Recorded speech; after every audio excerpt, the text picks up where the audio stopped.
Hi, good evening, everybody. Good evening to the people at home. Hi. And the parasha, oh, thank you so much. That will help a lot, okay? The parasha names is Tzav. And when you take the word Tzav, not with bet, Tzav, that's the name of the parasha, is according to the Sanhedrin. Sanhedrin is basically a section in the Talmud.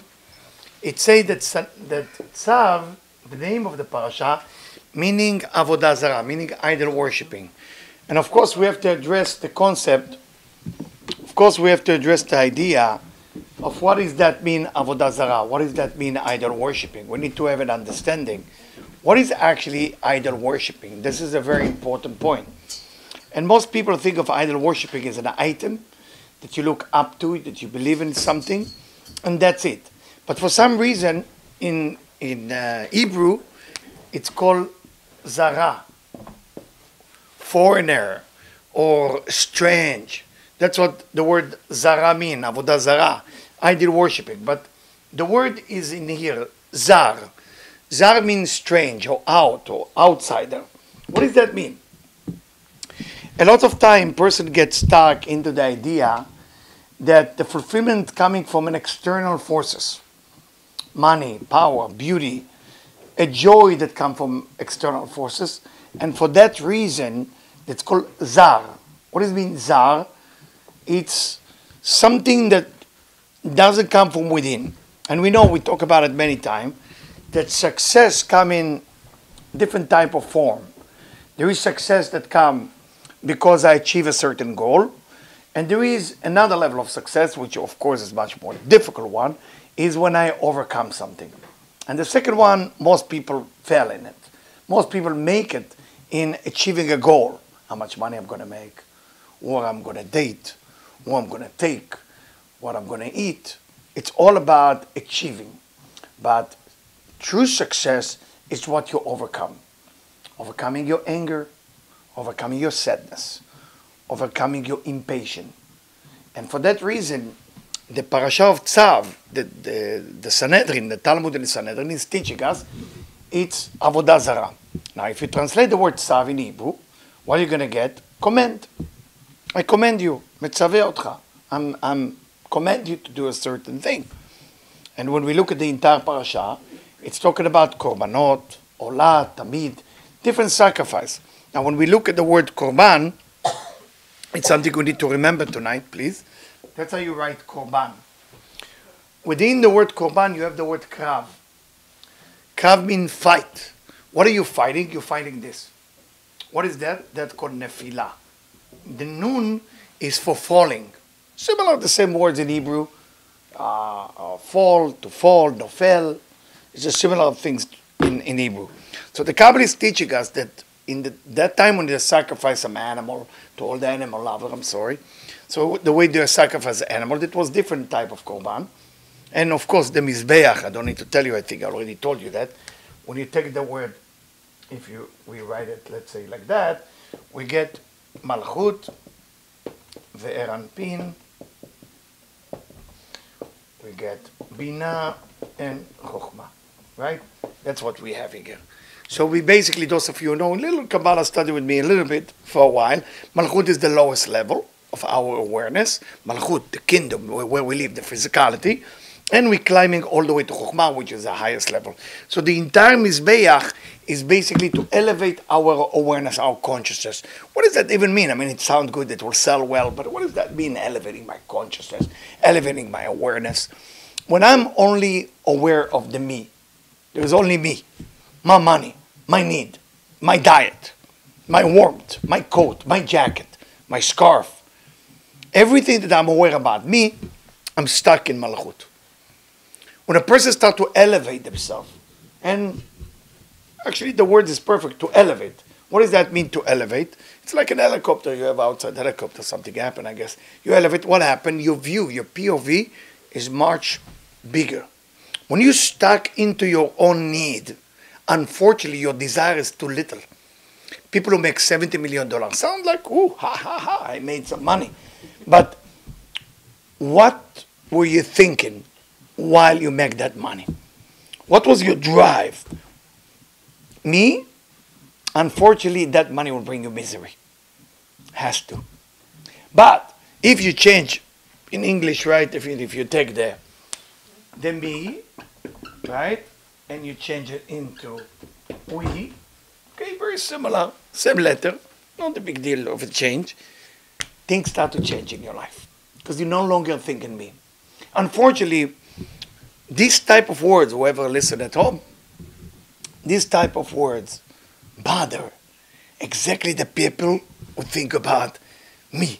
So don't say anything because then we know it's you, right? I mean, if it bothers you what I just say, you are one of them. You are one of those people who think about the me. What about me? What about me? I don't know what's going to be tomorrow. I don't have a job. Don't know what about me. I don't have money. What about me?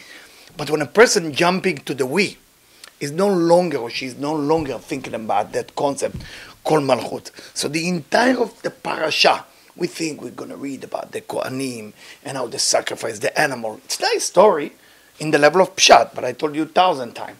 I'm not a regular teacher, rabbi, whatever you want to call me, guru. Today somebody called me guru. Somebody from the family, I don't know what it is, the kingdom family of England or something like that.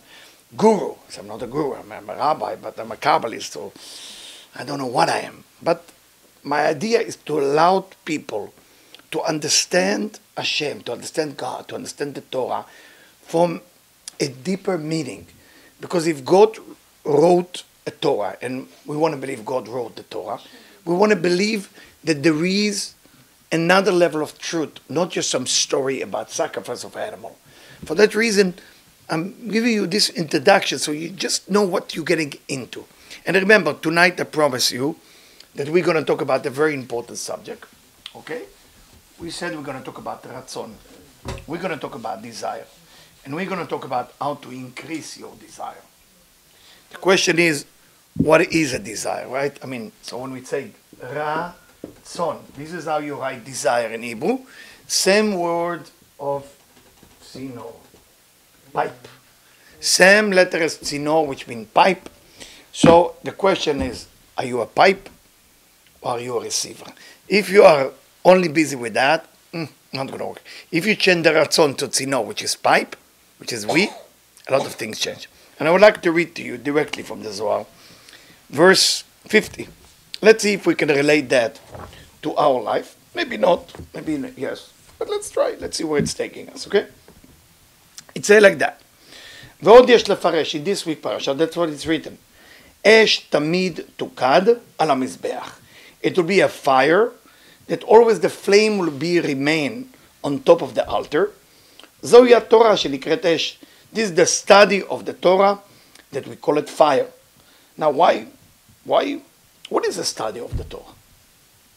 Are we talking about some intellectual knowledge and now we become smarter, more knowledgeable? According to Mekubalim, the study of Torah is not history book. It's also not a study to make you smarter. Torah itself is like an herbs. And that herbs, when you study it, it's going into your vein, into your body, into your soul, and it turns every part of your egoism into altruism. That's actually what the Torah does. Most people don't know it. And that's why, when you look at people who are, let's say, Shomer Shabbat, keeping kasher, doing the study Torah, we're like, those people who went after the book. All what they do, they study. And the one who study all day long judge the one who don't study. Say, what's wrong with them? They don't study. Who is right? Nobody's right.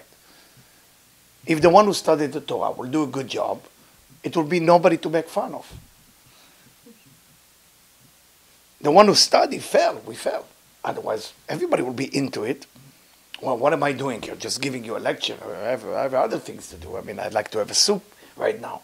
Not to give a lecture, but it's my duty, it's my job to make sure that every human being, every soul on this planet will be able to be touched by something called the Zohar, by something called wisdom, that maybe that will convince you to make an effort on your own. So when you go home, say, you know what?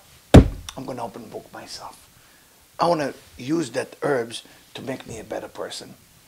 So the Zohar go like that. אש, אשר נאמר בה לו כל דבריה כאש נאום השם, שצריכה להאיר תמיד על המזבח שהיא המלכות. So it need to have a flame on the altar. לא תכבה, and it say that that fire has to remain forever. ודאי שאש התורה לא תכבה, כי עבירה אינה מכבה את התורה. A sin can never turn off the light of the Torah. We need to know what the sin is. We need to define what the sin is. ומי שעושה עבירה, המכבה מצווה, שהיא נקראת נר, כך הוא מכבה את הנר שלו מגופו, דהיינו הנשמה שנקראת נר. We know that our soul in different names is called נר. נר השם, נשמת אדם. נר השם, נשמת אדם. The candle of God is the soul of a person. That's why when somebody dies, we light the candle. Why we light candle? This reminds you this is life. You have wax enough. You have the wick in the middle. Light it. Sometimes the candle is wet after Abdallah. And when you try to light it, it's wet. Sometimes you meet people, they're wet, meaning you can't put the fire into the soul. Can't. You try, but they don't. It doesn't mean something wrong with them. It means that somebody up there believes in you that you can turn out actually the fire for that person. Not everybody knows how to do it. You need to do it with love. You cannot do it with fear. You cannot do it with power. Love. The fire of love is stronger than the fire of anything. But you have to believe in it. So sometimes you talk to a person and you feel they don't listen, they don't listen, they don't listen, they don't listen. In my job, what I do, I meet people all day long. If I meet couples that fight, or I meet people who have broken business, things not working. So a lot of time between husband and wife, it's usually she doesn't listen. She doesn't get me. Or the wife, he doesn't even understand what I'm talking about. So what would be my answer? Simple answer, make him understand. Make him understand. Make her understand. What is that we don't have? We don't have enough ratzon. We don't have enough desire to make things happen. Before you get married, before you sign a contract, before you do whatever you're doing with your life, and make a decision. How much is your level of desire to do that? If your level of desire is 100, you're going to do okay. You're going to do okay. Because you're never going to lose. Because that's what you want to do. Regardless to what happened to the other person. But if your desire is depending on what the other person will do or will not do, you will fall apart in a second. You're always going to blame. You're always going to judge. You're always going to be angry about what is it that they are not doing toward you. For that reason, the Torah is teaching us, the Zohar is teaching us, the fire of Torah is so powerful that when you study, no sin can remove it. But if you did a mitzvah, now there is a difference between mitzvah and study of Torah. Big difference. Mitzvah will be, let's say you put tefillin this morning. You light the candle of Shabbat for the women. You did the afrashat challah from the bread. Beautiful. When you sin, which has to do with egoism, meaning me, and myself, unfortunately at that moment you erase the mitzvot you did. I'll tell you something even more important than that, by Rabbi Yehuda Ashlag. Rabbi Yehuda Ashlag writes like that. The most important thing to work on is actually emunah, faith, certainty, trust in a force that is above you. When you trust in that force, then even if you do small thing, it matters. Say Rabbi Yehuda Ashlag, there is a lot of people who have not trusted the Creator, but they do a lot of wonderful things. That's not even consider that they did something. Because from the beginning, they don't trust that there is a higher power. So think about it. So again, עבירה מכבה מצווה שהיא נקראת נר, כך הוא מכבה את הנר שלו בגופו, דהיינו הנשמה שנקראת נר. Unfortunately, sometimes when you look at people, you can tell if the soul is on or if it's off. You can tell. Most of us can tell. You look at a person, it's nobody to talk to. They're not home. Nobody's there because the soul is not there. Unfortunately. שנאמר בנר הנשם נשמת אדם, שזהו כבוי, כי הגוף נשאר בחושך. What happened? We have two מודעויות, we have two awareness. The body and the soul. The body itself is all about me. The soul is all about we, giving. What is Hashem put those two forces together? What's the purpose of it? Why? It's torturing. It's torturing to win the selfish side of the body. But the beauty about it, we are the most important reason that God created the world for. If we would not have that body consciousness, body awareness, body idea, the selfish body, we have nothing to overcome. So every blemish that you don't like about yourself, what is that you don't like about yourself? Your ego, your jealousy, your sadness? Are you one of those that you don't see nothing wrong with you? That's a different category. I'm not even talking about it. So when you look at what's wrong with you and you're born with that issue, Baruch Hashem, that's great. Now that's the part that your soul needs to win. How do you win it? You give it herbs. What the herbs you giving? Torah.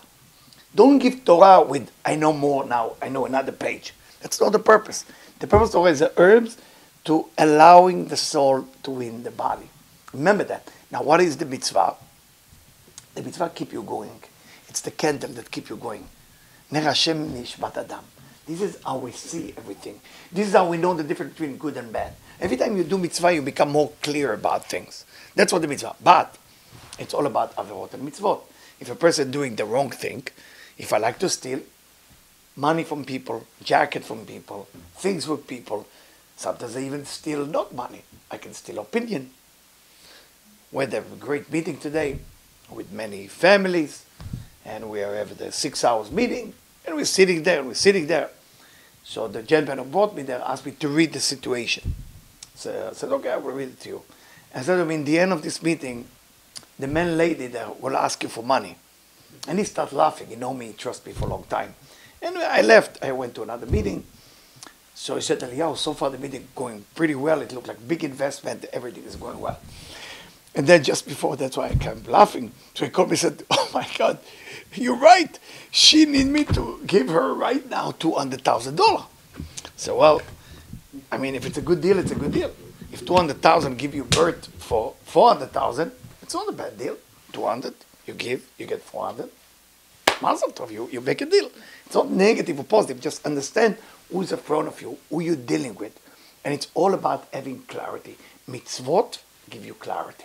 Don't expect mitzvot to be like, wow, I feel good. No, not everybody do mitzvah feel good. To bake a challah. Last time you bake a challah, your whole shoulders hurt after that. You cannot move the neck. Oh, I did a good mitzvah. What's the benefit of it? No, what's the benefit? Now I'm clear to see the difference between good and bad. That's it. That's the mitzvah. What is Averah does to you? Make you blind. You don't know.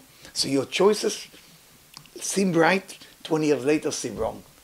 You never hear about people who get divorced after 27 years, 25 years, 21 years. What happened? What happened? I don't know. Something about him. Something about him. Was that something about him was not there before? Yeah, but I couldn't see it. Now I see it's wrong. That's the blind. And for that reason, my fault. For that reason, we can see for that reason that a lot of people into themselves can no longer see the difference between good and bad.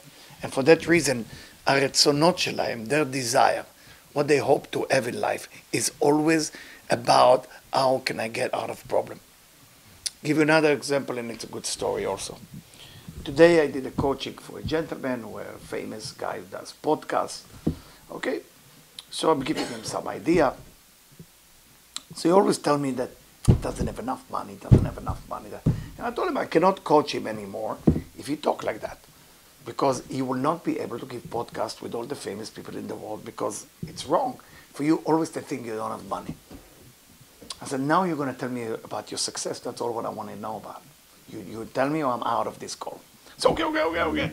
Okay, I do have a house in Malibu, and I do have a house in there, and I do have a house actually in London, and I do have a house in Miami.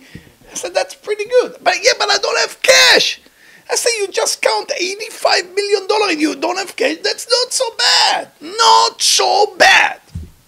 But the person is into all type of idea. What else is missing in my life? The question, how do you want to live your life? You got it all? And why not if more is coming? Oh, I'm so miserable. And remember, mitzvot wake you up to see what you have to.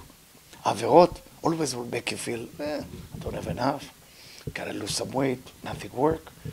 My stomach bother me, my house bother me, my dog bother me, my cat bother me, my birds bother me, what else? Everything bother me. But when you do mitzvot, you start looking at life very different. And this is what the Zohar is helping us here. Ki העבירה שהיא שפחה וחושך. The sin is like a maid, like a darkness. תירש מקום הגבירה. She take the place. It's the maid that take a place of the queen. שהיא השכינה שנסתכלה במקומה. שנסתלקה במקומה. Meaning, the Zohar is telling you, when you are into averot, eventually it will take over. The whole negativity will take over. And I would like to take you to another thing in the same Zohar that telling us a very important thing, about the idea of that, the same idea. And I'm going to read from Kuf Pei A, Zohar Kuf Pei A, a very important Zohar. Yeah, cafe, right? Exactly. Somebody needs cafe. Anyway, cafe. Anyway, so it say like that. אשריהם העוסקים בתורה, good for those people who study Torah, שהם במדרגה עליונה יתרה על כולם. So people who study Torah, like what you're doing right now, you're more elevated than everybody else. By the way, people who said, this person is an angel. Angels are living in Yetzirah. They're living in a world just above us. We're living in Asiya, our universe is called Asiya. Above us there is the world of Yetzirah, that's where the angels. But your soul is coming from Bariya, from one level above the angel. So when you feel that the angel is above you, yes, they're above you while you are in the body. But once the soul gets out of the body, you're above the angels. Always appreciate who you are. And if a person don't look at themselves in a great light, then the person can never worship, can never do the right thing. If you don't wake up in the morning and sit 5 minutes, meditate, 10 minutes, make some meditation. It's not a long time, 5 to 10 minutes, and see yourself perfect. After that, you can beat yourself up. If you enjoy to see what's wrong with you, go ahead and beat yourself up. But the 5 minutes, you have to be perfect. 5 minutes, 10 minutes if you can do it. Unfortunately, people, maybe it's the Jewish guilt, or for the Catholic, there is a Catholic guilt. Everybody have their own guilt. The difference between Catholic and Jewish, I always say it, that the Catholic mother say to her kids, if you don't finish the food, I'm going to kill you. A Jewish mother say to her kids, if you don't finish the food, I'm going to kill myself. That's only different in the it's like what kind of guilt you give them. It's what kind of guilt. But there's no need for guilt. It's all what you have to do is to see yourself perfect, because God created you perfect. On the way, we fell. It's like a diamond falling into the mud. Wouldn't you pick up the diamond back? It's still the same value. It's just dirty. We get dirty sometimes, unfortunately. This is the path of life. Don't hate yourself for that. Don't hate yourself. So look at that. People who study Torah, מי שעוסק בתורה, אינו צריך לא לקורבנות, לא לעולות, כי התורה יותר טובה מהכל. You don't need to sacrifice, you don't need anything. ואי קשר של אמונת כל, דהיינו קשר המלכות, על כן כתוב דרכיה דרכי נועם, וכל נתיבותיה שלום. How do you know that you study it right? A lot of time you see people who never been religious, all of a sudden become religious. Overnight, they have a nice tzitzit, the beard grow by itself, nice yarmulke, what else? The jacket change, everything like, wow! But remind them that דרכיה of the Torah, the path of the Torah, דרכי נועם. וכל נתיבותיה שלום. Meaning, if you study Torah, show me an example. Are you Noam? You have Noam in you? You're nice, you're kind, you smile, you present yourself well because you represent the Torah. If you represent Torah, you have to be Naim. Naim, it doesn't mean you have to say hello to everybody. But if somebody asks you, how are you, can you help me with something? Of course, what can I do for you? כל נתיבותיה שלום. And how can I make shalom? וכתוב שלום רב לא אוהב תורתך ואין למו מכשול. So from here we learn that the whole idea of truly study Torah is ayu na'im. Na'im alachot. Now why am I telling you this if we talk about desire? In a second I will tell you everything. And the Zohar continue. the Zohar continue. It say like that. When the Atid HaKadosh Baruch Hu, לתאר את ישראל, God eventually will purify Israel, meaning the Israelite or the Jew, מעוונותיהם, there is a say from the Jew or from Israelite, because it's two different meaning. Okay, we know that in the end of time, when Mashiach will come, it said the Talmud said that Eliyahu Navi will come, and he say, you're a Jewish soul, you're a Jewish soul, you're not a Jewish soul. We don't know anymore. We got lost. We don't know. We had 2 tough exile. I mean, 2 Bet HaMikdash. 3 exile. We're in the 4th now. But 2 Bet HaMikdash that been destroyed. And people went different way. In the second temple, our children, 2,000 years ago, took to Rome. Most of the Jew went to Rome. That's what they took them to. So we don't know if Rome is Jewish. First temple, most of the Jew went to Iraq, China. There's 3 major family that Kuderi, those of you know the family called Kuderi, not Kaduri, Kuderi, that is still living in Hong Kong. And Ardun or Khardun, they went also to Hong Kong. So a lot of family from the Iraqi that eventually went there, Persian. So we don't know where are they. In Japan, they claim they have the tribe of the real Jew. Everybody come with the real Jew. In LA, if you walk between Santa Monica and Malibu, you have a lot of African Americans who stand, we are the real Jew. Everybody claim they're the real Jew.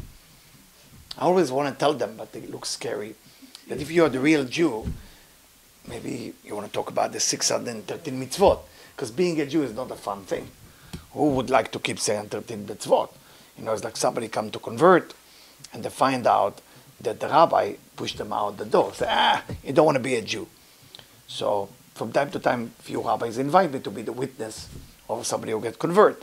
One of the things we have to do to them is while they get converting, while they're in the middle of the convert, they're about to go to mikveh. The mikveh is a place what they need to go to before the kiddush. We have to convince them how bad it will be their life if they would be a Jew. We look at them like that. Say, you have no idea. No idea. They're going to hate you so bad. Yeah. So one of the rabbis was with me one time. He was young, but sweet. And he starts screaming at the person. He didn't know because the book said you have to do that. But he went, he did it with passion. Say, you know what? When you're going to go to the airport, you have no food. Everybody will eat, and you will eat carrot and celery, and you will look at everybody, have a good time, and you have nothing but water. And the poor guy starts shaking. And I tell him to slow down. I mean, it's not like that. No, I'm lad. We have to tell him, but not to kill him. You already study for 2 years, give him a chance. So everybody say, I want to be a Jew or a Jew. Jew is a commitment. It's a commitment. It's not a religion. What does the Jewish people do? What is the mission in life? What is actually the mission? What is being a Jew? I'm a Jew. Well, maybe I will explain it. We're a small group, so we can actually do it. There is, like this, you can ask question if you want, because this is a little Kabbalah. When it's small group, it's always give me a chance to teach what I really want. There is basically 4 worlds that exist, okay? The top one is called Atzilut. Below Atzilut, okay, below Atzilut, there is the word of Bria, okay? Maybe I'm writing it correctly, maybe not, forgive me.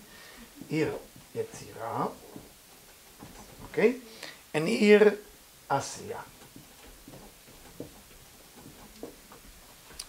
The soul of the Jewish people are actually coming from here. That's what makes the Jewish special. It's not the body, it's not if they have 6-pack, it's not if they eat vegan or do yoga. No. That's outside, that's the cover. That's the shape. The only point that the soul of a Jew come from here. Because the soul come from here and it's falling down to here, because this is where your mother gave birth to you. She gave birth to you in a place called Asiya. That's why in this universe, everything is about Asiya. Everything is about action. You can talk, you can mean it, I meant it, I love you, you don't understand it. No, mean nothing. It's all about what did you do? What did you think? It's nice. What did you say? Yes. What did you, Asiya. That's the bottom line. In this universe, it's all about Asiya. You take a soul from Atzilut, that's a Jewish soul, by the way. Only Jewish soul come from Atzilut. You bring it down to the lowest of the lowest. Why? God has nothing else to do just to bring the soul from here, throw it to the garbage. Yeah. Be here in the physicality. So the Kabbalists explain to us we are on a mission. Judaism is not a religion, it's a mission. And a lot of people not totally grasping it. And that's why they're busy buying a better yarmulke, a better tzitzit, and then Pesach, Matzot. It's good. Keep doing it. It's wonderful. But if you want to know you are in the middle of a mission, your job is to inspire the all four worlds. That's your job. That's your job, I'm sorry. So you can go every morning to synagogue, you can go every afternoon, Mincha, Arvit, Shabbat, and that, and you light the candle, and you're busy with yourself, I did it. Bottom line, in the end of the week, Friday, you got to ask yourself that. How many people did I help this week? How many people were inspired by me about the Creator? If you believe in the Creator. I cannot make you believe in the Creator. You have to do it on your own. There's something you have to study. Are you in or are you out? And there is no policeman. It's not like a rabbi can be the policeman of, oh, you bad. There's no such a thing. God doesn't look for somebody to be a policeman. The rabbi's job is to teach. Look at the book, give you more information. Your job is to knock at the rabbi's door and say, I didn't get it. Can you help me? Absolutely. That's a rabbi's job. But if you think the rabbi's job is to have a gun and say, hey, I saw you eating cheeseburger. Ah! It's not the job. That's not the rabbi's job. I know many rabbis think that's their job, but it's not their job. Their job is to guide every human being to make sure they do it right. Now, who do we pray for? Just the Jew? No, everybody. Judaism, if you look at Sukkot, in Sukkot we sacrifice 70 bull. The entire Sukkot, we don't pray for the Jewish people. I know it's sad, but that's how it is. Entire Sukkot, 7 days of Sukkot, every day you pray for a different nation. Every day you pray for a different nation, and that's how it used to be forever. We used to bring bulls, and we said, the high priest, please pray for this nation. Please pray for this nation. That's what I say. Jewish is not a religion. It's a job. It's a mission. It's a duty. When it's time for us, unfortunately it will not sound great after October 7, our time is actually on Simchat Torah. On Simchat Torah God said to the soul came down from Atzilut, so you work so hard for the nation, now it's my time to be with you alone. Now you can come and I welcome you, and you become from Israel, you become Li Rosh. It's the way you spell the letter. Li Rosh. You are my head. You're on the top of my head. Unfortunately, many people ask me, what happened on October 7? What happened on October 7? What happened on October 7? I don't know what happened on October 7. I have no idea. I know many people died. Many women were raped. Many people were cut into pieces. The world still hates us. Even people smack us and step on us and hate us. They keep hating us like nothing happened. 3 days after, nothing happened. That sacrifice seemed like nothing going on. Korbanot, right? Korbanot, sacrifice. So we look into the lowest level, what happened to us as Jewish. We go into Asiya.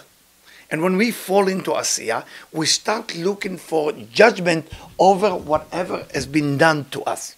So in that moment, we no longer believe that there is a higher power. We can't understand always the higher power, but there is a higher power. And that higher power makes some decision that we cannot understand. What left for us is to believe or stop believing. It's a choice every person needs to make after October 7, every Jew. Am I believing in a higher power love me? Or I believe that a higher power not into me? Death, it's not the end of the game. Death is the beginning of the game. When we come to this world, this is called level before the level 1. Level 1 starts after death. So what are we doing here? Practicing. Overcoming, remember. Every day, overcoming. Overcoming my temptation. Overcoming my desire. Now we talk about souls of people that went there. What does that mean to die as a Jew? What does that mean, to die as a Jew? So when somebody died as a Jew, like the Holocaust, like the Nova, and it doesn't matter if the person religious or not religious, what happened, there is something that called, you have to remember that, because a small group, I can teach you more Kabbalah. To be a big group, I have to stick into the paper. There is something called Maim Nukvim. Okay, you have to remember that. Maim Nukvim meaning female water.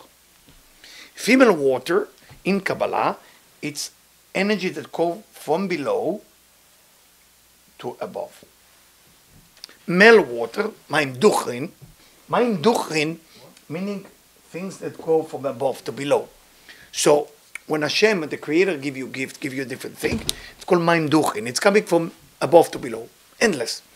Maim Nukvim meaning what are you doing from within or with your behavior to elevate that energy above.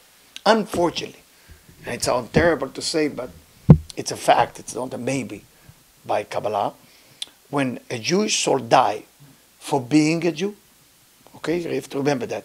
For a Jewish soul die for being a Jew, Nazi, war, what happened October 7, that soul is a pure Maim Nukvim. And that soul, because it's a pure Maim Nukvim, can I teach you that? I can teach you a small group. We gotta know that. Yes, you will remember for the rest of your life. In the upper level, where I told you the Atzilut, remember? There is something called, let's write it just with F and M. Okay, father and mother. The father and mother are back to back. They don't talk to each other. To make them face to face again, you need Maim Nukvim. You need something from below to above to go up. Every time that you're doing mitzvah, but mitzvah has to be with all the sacrifice possible. If somebody asks you, hey, can I have $100? This is, the family is dying. I need, and you say, I give you 1,000, that's all what I have. That's called Maim Nukvim, pure Maim Nukvim. When you're making an effort, way more than you can do. When somebody dies for being a Jew, Maim Nukvim. Everything that comes from below to above and has no selfish agenda in it, remember that. So it doesn't matter the size of your yarmulke. You can have a big hat and yarmulke, babam, and mitzvot, and tefillin. I'm not judging. Do and continue, do it. But what's your reasoning? Is your reasoning that there is some benefit in you? That's not Maim Nukvim. The Maim Nukvim only happen when there is nothing at all to do with you getting benefit from it. So when a person dies for being a Jew, is revealed the pure Maim Nukvim. Doesn't matter religious, not religious. I know some people judge, the Nova, they were party, mushroom, whatever. Which is your business. Soul is Atzilut. That soul is from Atzilut. That soul is from that place. And that soul came for that reason, even it doesn't make sense to you, to go down, all the way down, unfortunately, to be killed for being a Jew, and by that soul going up, it reached a place, it's called Echal, a chamber, and in that Echal, righteous people are not allowed to get in. No righteous people are allowed to get in, only those souls can get in. Only people who die for being a Jew, being murdered for being a Jew, can enter that chamber. Only. Righteous cannot go in there. That's how elevated that place. And God is actually teacher, because we know there is different schools in heaven. The school of Rabbi Shimon Bar Yochai, the school of Rabbi Meir Balanes, the school of Rabbi Yehuda Ashlag, the school of Ben Ishchai, different school. That school of those Maim Nukvim people, it's God's school. Only they allowed to get in. And they take mother and father, so try to imagine they are back to back. Now they become face to face. They're facing each other. Okay? They're facing each other. And once they facing each other, mercy starts to come to the world. Unfortunately, Holocaust give the establishment of Israel. It's an expensive price, very expensive price. But nobody can prevent it. The thing that's happening after Maim Nukvim is awakening of Maim Duchrim, so it's not preventable. It will happen because that was activated. That's the only thing that keeps me going to stay positive as Israeli, of course, to understand what happened. I don't understand that as a soldier. I serve in the Israeli army. I don't understand what happened, no idea, and I'm not trying to be smart and try to understand. It doesn't matter for me. What matters for me is to understand that we are in the middle of something, as the Zohar said. The Zohar said when something like this starts, you have to count 9 months. Say 9 months you count exactly from the day it starts, and you point your pen on that time, and you will see that that day give birth to something. 9 months of pregnancy, 9 months of a negative event until it gives birth to the next thing. Yes. Now I want to read to you something, because you're such a beautiful group of people. And it's something that I enjoy very much reading. I read it about 1,000 times. We'd say like that. The mistake we all doing is שהבורא יתברך לא השלים את הבריאה. God never finished his job of creation. בעת שברא. כי כן אנחנו מוצאים בכל פינה ופינה במציאות שלפנינו, והן בכללותה והן בפרטיותה, נתונה היא תחת חוקים של התפתחות הדרגתית. רב אשלג is teaching us that everything we look at seem to have התפתחות הדרגתית. A development that take time to be developed. Nothing just happened. For example, I give you example, החל מן העדר עד גמר גידולו. מטעם זה למשל אנחנו תואמים טעם מר בפרי בתחילת גידולו. Those of you who've been in a kibbutz or farmer, you take a fruit from the tree, before it's ripe, it's bitter or it's sour. But when you wait for it a little bit of time, אין הדבר נידון אצלנו במציאות מובדופי בפרי. משום שכולנו יודעים את הסיבה שבשפרי הזה עדיין לא גמרה את תהליך ההתפתחות שלה עד לקצה. וכזה הוא המקרה. רב אשלג is teaching us, everything that seems negative to you, it's not negative. It's not ripe yet. If your children cause you some problem, they're not ripe yet. If somebody causes you some problem, they're not ripe. Every person is perfection. But some people, they're not ready yet. Wait, give it some time. Unfortunately, because we don't have patience, we either start to correct people or correct ourselves. And when you correct yourself, Rav Ashlag teach, a lot of people do that, and he says it's very dangerous. People busy with their past. Remember what been saying about the past. Okay? Oscar Wilde said, every righteous has a past, and every sinner has a future. You have to remember that. Every sinner has a future. It's not mine, it's Oscar Wilde. But in Hebrew, you know how you write past? That's how you write. Avar. Rav Ashlag say that there is some people that are very busy with the past. They start working on themselves spiritually, all of a sudden they become negative. What's wrong with me? 2 years ago I did the wrong thing. I stole camera from someone 35 years ago. Shame on me! What have I done? I stole a little bamba in the supermarket. Avar, avar, avar. So look what Rav Ashlag play with it. He said, avar is a male. How do you make it a female? You better. What does it say now in Hebrew? Avera. Sin. People who are busy too much with what's wrong with them, what happened to them? All day long they sin. Because what you're busy with what you did wrong. There's so many good things to do. Let's be busy, do good things. If you'll be busy doing good things, you're going to be okay. You want your ratzon ligdol. You want your desire to grow. Don't think for yourself. Think like a mother. When a mother has 4 kids, 5 kids, 2 kids, 1 kid. So the food she's making or he's making, if it's a father, is for those kids. So he's not busy what's wrong with them. It's not reason that he didn't take a shower yet or she didn't take a shower. They're not busy that the kitchen is not yet clean. They're busy that the kids need food right now. I'm not have time to busy with my avar. How long should you be busy with what you did wrong? You have to put it on your calendar, Sir Rav Ashlag, the one who wrote it. But you have to stick to the calendar. He said maximum 15 minutes. Maximum 15 minutes, 1-5. You have to put it on the calendar ahead of a time. You cannot randomly think what's wrong with you. You have to give it time. And at that time, you do it what they do. You take yourself alone and you sit in a chair and see what's wrong with you. After that second, 11, 15, and 2 seconds, that's it, gone. No more thinking what's wrong with you. Some people are too busy with what's wrong with them. And you come to ask them for help, what they say, I'm nobody. I don't have money, I only have $20 million home, $80 million. I'm nobody. That's what happened to people who are busy with Ahava. You need, but the same thing you do with the mitzvot. Don't be busy with the mitzvot you did yesterday. Be busy with the mitzvot you're doing now.